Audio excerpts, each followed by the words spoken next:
Right. Ezra Hashem, today's daf is Masechta Kiddushin Daf Samach Daled, and we will begin by the Mishnah on Daf Samach Daled Amud Aleph.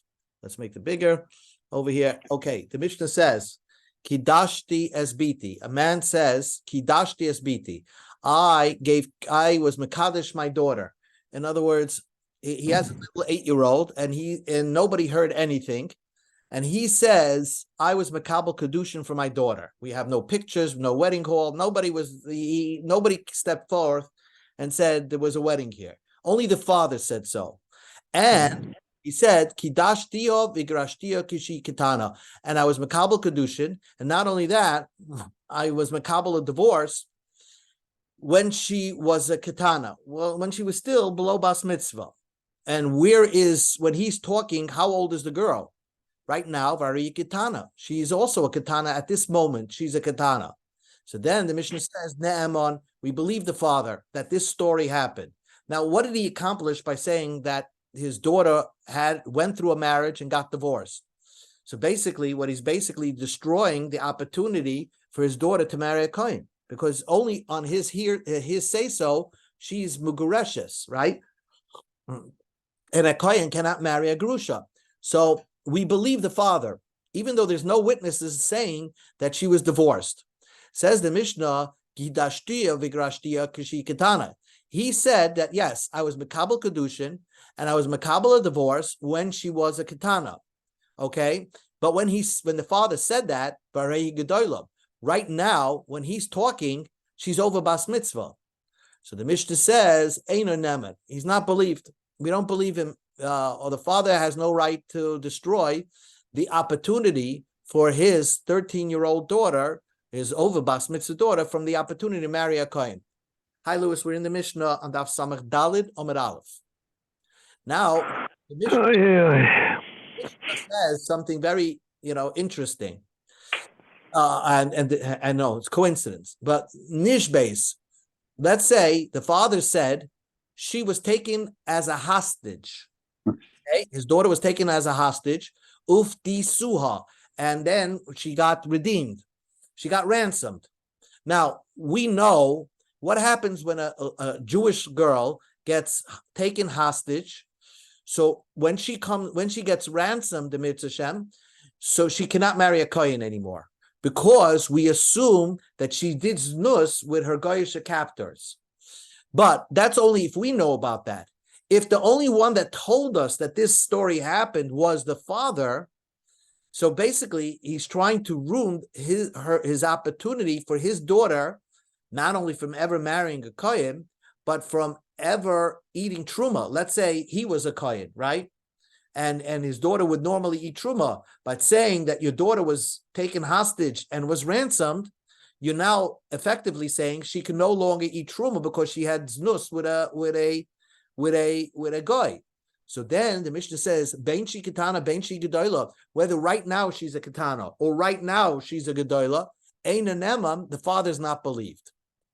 So sometimes the father is believed to say a story that happened to his daughter, and sometimes a father is not believed to say a story that happened to his daughter. So the Gemara asks the question, Maishno Reisha, Maishno Seifa. Why in the Reisha, when he says the story that my daughter went through a marriage and got divorced, when she's, let's say, and she's right now 8 years old, we believe him. And why when he says, oh, my daughter, she got taken hostage and she got ransomed, why don't we believe him? Answers the Gemara, Reisha bidei, Seifa la bidei. Very simple answer. The Gemara says initially that in the Reisha of the Mishnah, it's in his power to make it happen. He could do it right now. So he could at any time have her get divorced. So by saying so, since he can actively make it happen right now, so we will believe him just on his say so. But the end of the story, the Mishnah, when he says, my daughter got taken as a hostage, la bidei, he cannot make that happen. So it's not in his power to make that happen. Therefore, he's not believed. Says so basically, it's not in his power to make his daughter to be somebody that can never eat truma again. That she can take away the kedusha. If she was a kehenes, it's not in his power to take away her kedusha of kahuna. Says the Gemara of Eloi, a father has no right to do that. Does not have the power to do that. He could take his daughter, the kehenes, and make her marry a cholol. A cholol, we know, is a boy, a kohen boy, that was born from his father, who was a kohen, and his mother was, let's say, divorced. So they weren't really supposed to get married. So he's a kohen, he's a kohen, but he's really a cholol. He's empty of the kedusha of ketuna. Let's say this cholol will marry this girl, the kapasla mikahuna. She now becomes, because she had relations with this cholol, she now becomes pasul from kahuna. She can never eat truma anymore, and that's in his power to do that. And says the Gemara, "Ho loy kasha." That's not difficult, because our Mishnah will go according to Rabbi Destai ben Yehuda. According to Rabbi Destai ben Yehuda, the Amar who says, "Benois Yisrael mikvis tohara lechalalim." Rabbi Destai says that if a Jewish girl, a kosher Jewish girl, marries a chalal, that daughter is not a problem. That daughter can marry a kohen. The chalal normally it goes from child to it goes from father to daughter to next generation.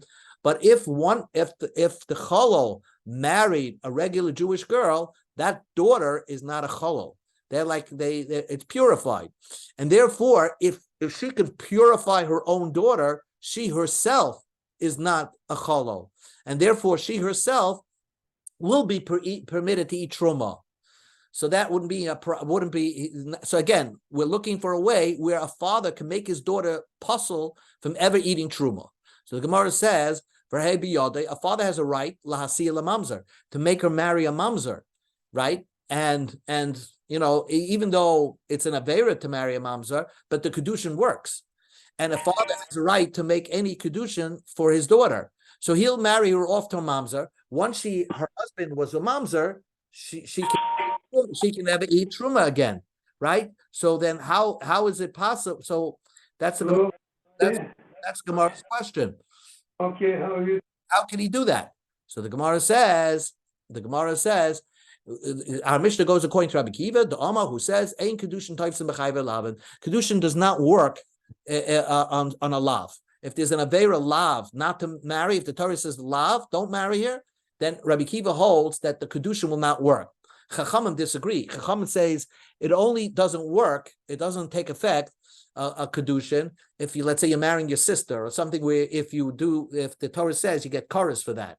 But if it's just a lav, kedushin would work. But Rabbi Kiva says no, ain't kedushin taifsim b'chayve lav. So the father can never make her marry a mamzer, because kedushin is no kedushin there.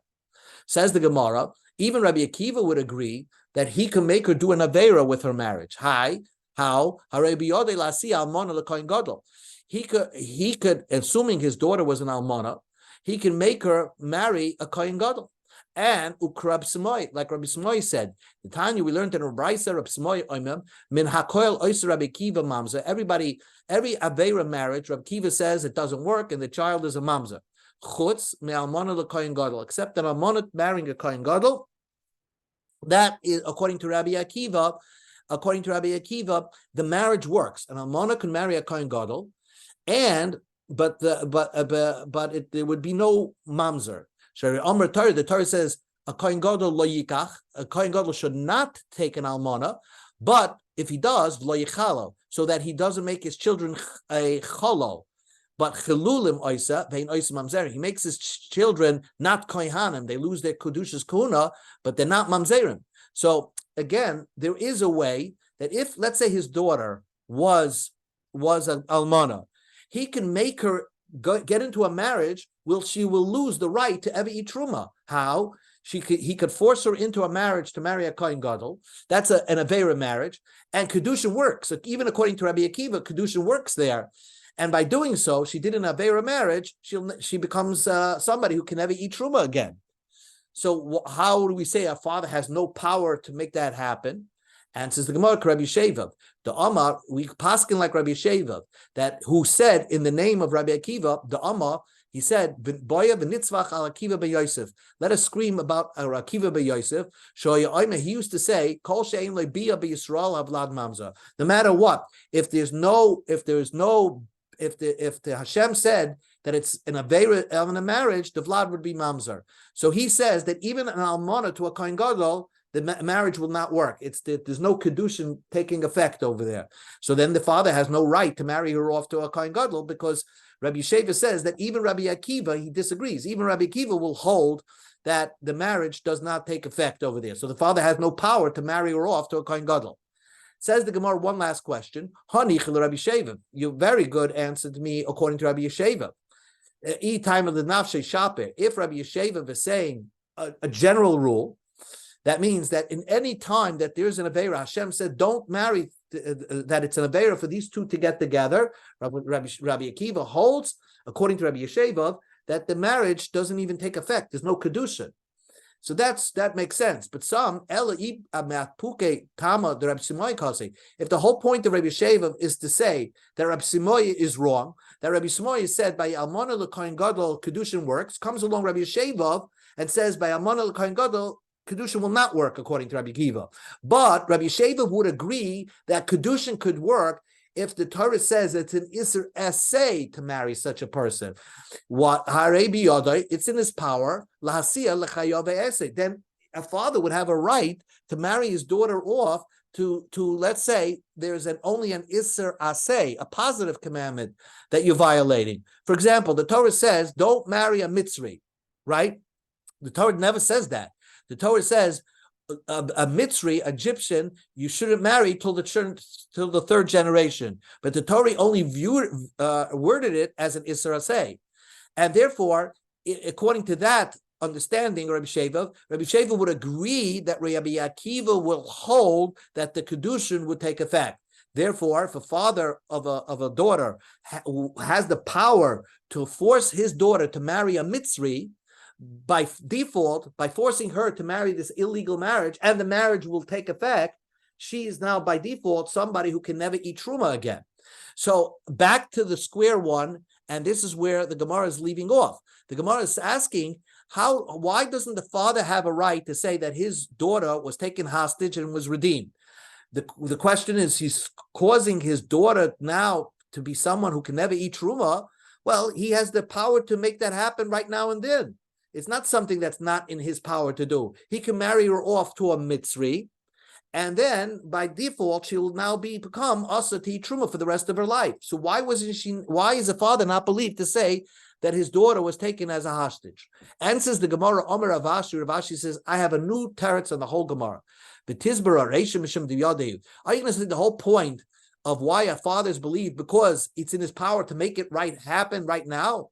I grant you that a father could force his daughter into marriage to Kedushin, but can he force his son-in-law to give his daughter a divorce? That's not in his power.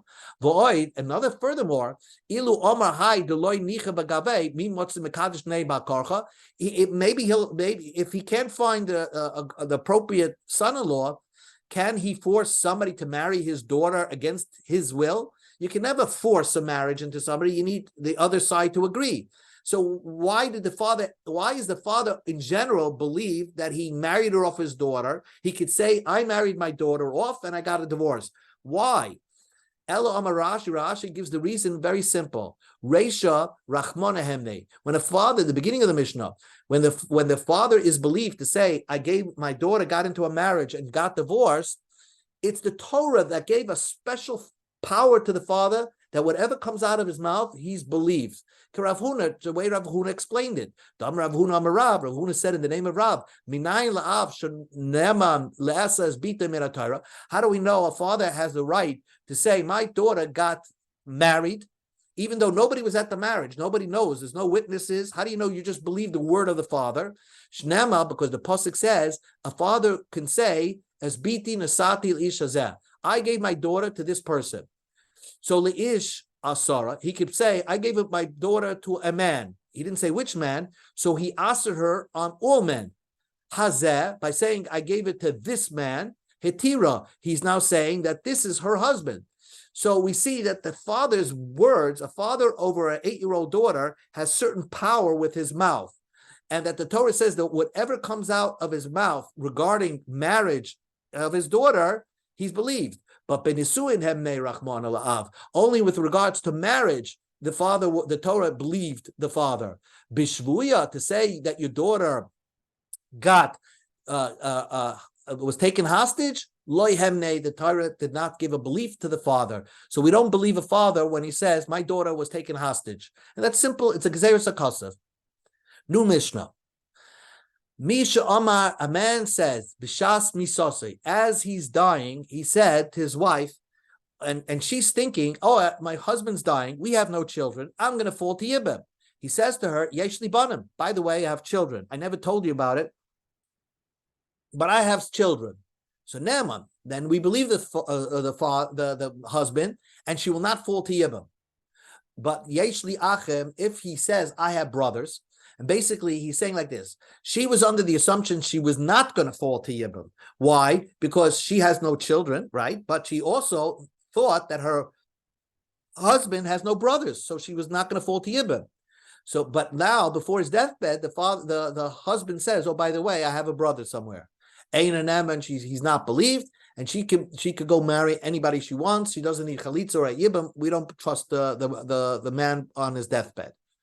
So Alma, so the Gemara comments, Alma, we see from our Mishnah that a man is on his deathbed, Nema Lahater. He's believed to say that his wife is permitted to marry without Yibam Chalitza, but Ve'ena Nema Leser, but he's not permitted to asa her and say, oh, she's supposed to fall to Yibam, even though our assumption is that she's not. So Nema, would you say, Masnisin do like Rab Nosson? Our Mishnah does not go according to the opinion of Rab Nosson. The Tanya, we learned in the Brisa, Meshas Kiddushin, if somebody says, while they're getting married, he had a resume, he wants to show to his wife, to his future Kala, that, listen, get married to me because yesh lo ibanim, I have sons, so you'll never fall to Yibam. So that if he said that, B'shas, they got married, that I have sons, and then B'shas Misa, but right before he died, Omar, he said, oh, by the way, I lied. Ein leibanim, I don't have sons. So now she falls to Yibam. Or let's say he said B'shas Kiddushin, Omar ein le'achem. When he got married to her, he says, oh, by the way, I have no brothers. You never fall to Yibam. And then he changed his mind. B'shas Misa, when he died, he said, Omar yesh li achem. I have brothers. So the Tanakama, the Mishnah holds, like we said, Naaman lahater. He's always believed to give her a heter, whatever he says right now, that will allow her to marry without falling to Yibam and Chalitza.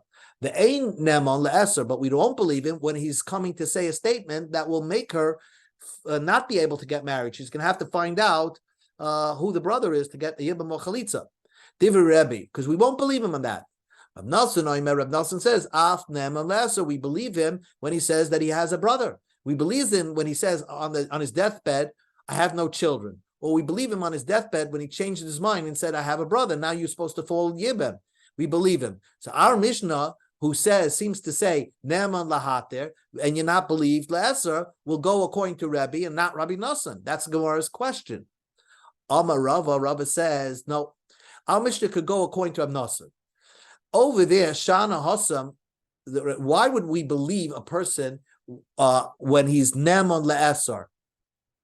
That when he changed his mind, even the B'shas Misa Kahadabai, since we see that he's changing his story right on his deathbed, that must be an indication that he's saying the truth. Ema Kushtakama will say that maybe he said the truth. You see, in our Mishnah, the only statement he made was on his deathbed. So therefore, we don't trust him. But if he made a previous statement and now he's changing the statement, mamish on his deathbed, that must be that he's doing tshuva right before he's dying. So we'll take, according to Rab Nosson, that's why in that brisa he's believed le'asar. We'll believe when he says, oh, I have brothers, or I don't have sons, because probably he's changing his mind because he's changing his original story because he feels that he's going to die soon. Amalei Abaya said, "V'lav kol dechanhu." Why don't you say it's a kal v'choma? Hashta ma hasam the komari leiliburim. Over there in the brisa, he's changing around his original story, and yet you say Amrit Kushta Kama. You're saying he's saying the truth. Masnisen the loikamar related to Buray. Our Mishnah, he's not changing a story at all. The only statement we have is Misha Amma B'Shas Misasai Yeshli Achem. If he says I have brothers when he dies, like Koshken, he certainly should believe. And so, question is, why does our Mishnah say Einoinem? He's not believed. So we have to have a pshat in our Mishnah. Elam Abai explained it very simply. Masnisen, our Mishnah is loy muchsek lamba achi v'loy muchsek lamba bani. When they first got married, this guy, everybody knew he has no brothers and he has no sons. That was the chazaka. Nobody heard any story about this guy. The Amrina, so what's the default? The default is that she's not going to fall to Yibam when they got married. The Amrina, since the default was that she was not going to fall to Yibam, so when he says B'Shas Misa, Yeshli Bonim, I have sons, so he's basically saying, I have sons, by the way, so he's still not going to fall to Yibam. Naaman, we believe him. Yeshli Acham, if he says, I have brothers, and you will fall to Yibam, Einanam, and he's not believed, Lav Kol Kamina, the Asala Kulama. He has no power to go against the original Chazaka. The original assumption was that she does not fall to Yibam. So therefore, we will not believe him when he dies. But Baraisa, the Baraisa is a different story. We go to Ahmed Beis, the Muchsek Lam Ba'ache, V'loy Muchsek Lam B'vnei. His original assumption was that we know he has brothers, but we don't know he has children. That was the assumption, was that she was going to fall to Yibam, because we know about brothers, but we don't know about sons. Now, when he says, right before he got married, now there's a step two. We know before they got married, he was a guy with brothers with no sons. Right before he's marrying this girl, he says, oh, by the way, I have sons, so you're not going to fall to Yibam. Well, he had, so what's his point? His point is saying that you're never going to fall to Yibam. But if he doesn't want his wife to fall to Yibam, he has another way to make his wife not fall to Yibam, by writing her a get that should take effect 1 second before he dies. So that there was a better way for him to make sure that his wife will never fall to Yibam. So why did he say when he got married that I have sons? It must be that he had no reason to lie, so he must be saying the truth when he got married. Da'amrin, we say, Mali l'shaka. We say, why did he have to lie when he first got married? To say that you don't fall to Yibam. My kama, lemifter of Yibam, he wants to say his wife will never fall to Yibam. He can make up a get that takes effect 1 second before he dies. So the fact that he says right when he got married, I have a son, so we believe him. So Rebbe says by Mali L'Shaka, that statement that he made B'Shas Kiddushin, Ki'edim Dami, that's like witnesses. It's such a powerful statement that the original Chazaka disappears. V'asa Edim Akar Chazaka. The Edim uproot the whole Chazaka. So therefore, there's like Edim saying that she doesn't fall to Yibam. So if there's Edim saying that she doesn't fall to Yibam, now if he would say by his deathbed, oh, by the way, my children are no longer, I don't have children, we will not believe him, because you're going against Adam. So the statement that you said on his deathbed is not valid. So that's why Rebbe said whatever he said on his deathbed is not valid, because the original Kiddushin statement is very powerful. Rav Nosson hold, Mali Lishake Chazaka Dami. The fact that he said by Kiddushin, whatever he said by the Kiddushin, is not such a powerful statement. It's a regular Chazaka. It's an assumption. So the original assumption was she was going to fall to Yibam. Now that he said B'Shas Kiddushin, another Chazaka, you're not going to fall to Yibam. And then there's a third statement that he says, B'Shas Misa, that you will fall to Yibam. So therefore, you will go with the assumption that she will fall to Yibam. The statement that he said B'Shas Kiddushin is not going to uproot the original Chazaka that she was going to fall to Yibam. Therefore, when on B'Shas Misa, when he says that you are falling to Yibam, it's valid. It's a valid statement, and we will believe, according to Rav Nosson, what he said B'Shas Misa. Albeit, if he never came B'Shas Misa and changed his way around, she wouldn't fall to Yibam, because it's one Chazaka versus another Chazaka, and we will say that the original Chazaka was weakened, so therefore she will not fall to Yibam. New Mishnah. Hamakadish is bita, another 2 minutes, and then we'll stop. Hamakadish is bita stam. A man says, I gave a Kiddushin to my daughter, and he didn't say which daughter? He has, let's say, a daughter, an older daughter, and a katana. Eina Baigris Mechlal. You should know he was not meaning that he was Makabel Kedushin for his 14-year-old daughter. He meant to say I was Makabel Kedushin for my katana daughter, my 8-year-old daughter.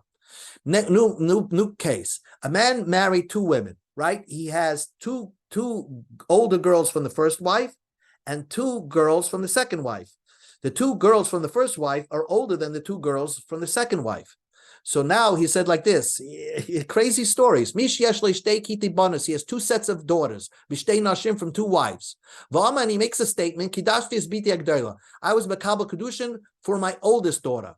We don't know what he meant. In Gedolah, did he mean the oldest daughter, the first daughter, or the older from the second pair, or the younger one from the first pair, because she's older than the first one from the second wife. So Kulan Asuras, all these girls are also chutz min ketana shebektanas, except the smallest one. So a man has 2 sets of daughters. The top 3 are usher, because he said I was Makabel Kedusha for my Gedolah. We don't know which one he meant, but the youngest daughter remains mutter. Divrei Meir. Rabbi Yossi says Kulam Mitaris chutz min Gedolah shebegdolos, except the oldest daughter, that he's also. So when a person says I was Makabel Kedushin for my older daughter, he meant his oldest daughter. Now the Mishnah just gives you a case in reverse. If he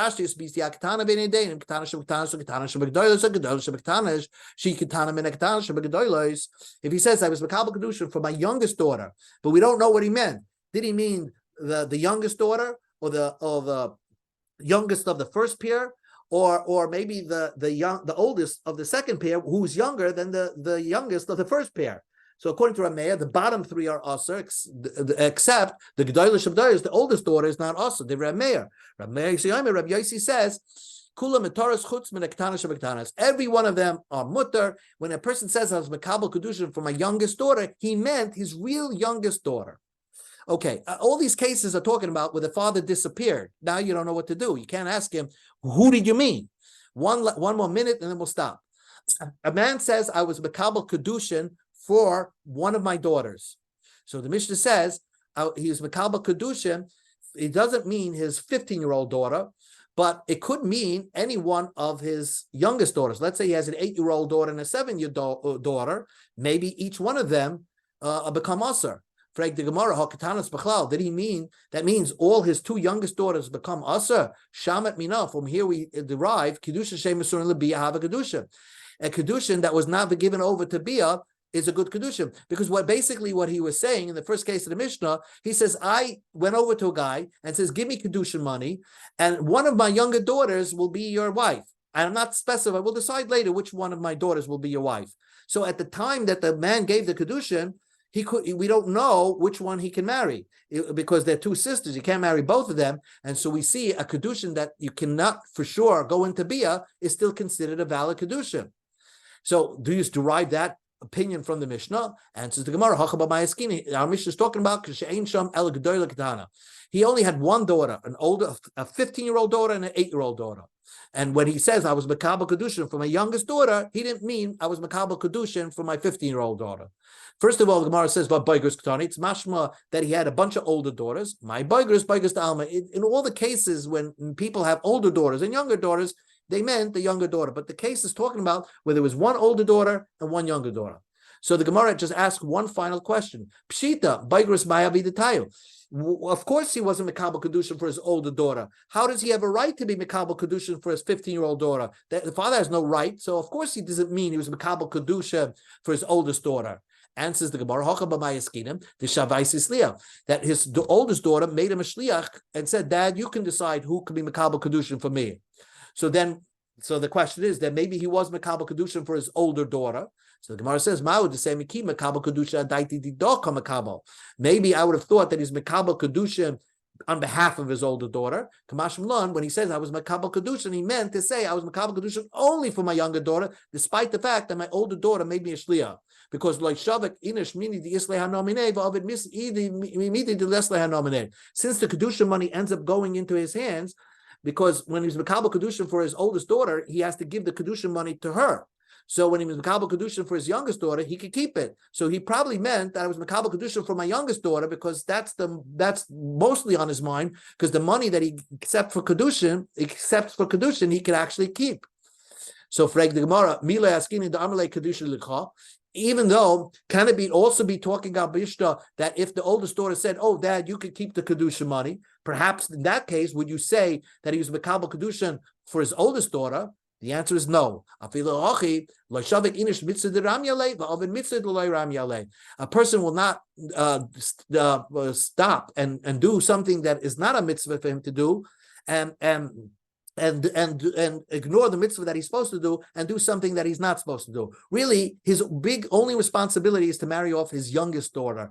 So if he has a choice who to marry off his youngest daughter or oldest daughter, even though he can keep the Kedushin money by both, he's going to more focus on the youngest daughter, because that's his mitzvah. And because of that, when a man says, "I was Makabel Kedushin for my daughter," he meant he was Makabel Kedushin for the youngest daughter, because that's the one he really has a mitzvah on. Okay, we'll continue our